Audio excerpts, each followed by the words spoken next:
మరి నిన్న ఏం జరిగింది? నిన్న రాత్రి 2 ఏళ్లు గడిచిపోయింది, 25 నెలలు దాటిపోయింది, ఇంతవరకు 10,000 ఉద్యోగాలు కూడా ఇవ్వలేదు మీరు.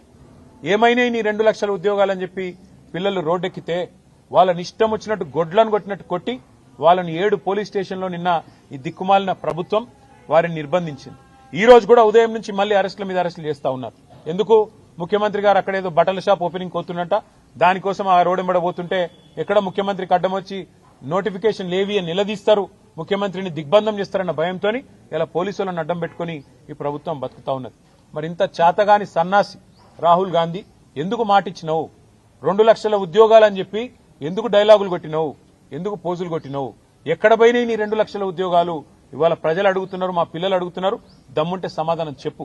10,000 ఉద్యోగాలు ఇవ్వకుండా ఇక్కడ భూములు గుంజుకుంటావు, యూనివర్సిటీ దగ్గర ఇస్తానన్న ఉద్యోగాలు ఇయ్యవు.